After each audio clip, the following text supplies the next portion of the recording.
Often the first reaction to hearing no from the buyer is for the salesperson to panic and go harder. Answering straight away exposes us to a big danger. We hear, it's too expensive, but that is a headline. When we hear that headline from the buyer, we need to ask why that is a problem. We also ask, are there any other reasons why you wouldn't go ahead? We need to uncover the hidden objections. We now need the buyer to prioritize the main deal breakers.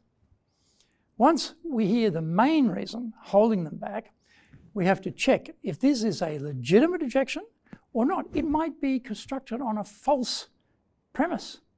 If the objection is true, then we should admit it. We can answer the objection, but we need to know we have our ladder up against the right wall before we embark on a reply.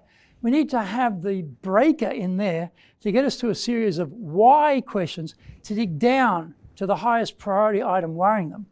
If we can solve their objection, then fine. If we can't, fine.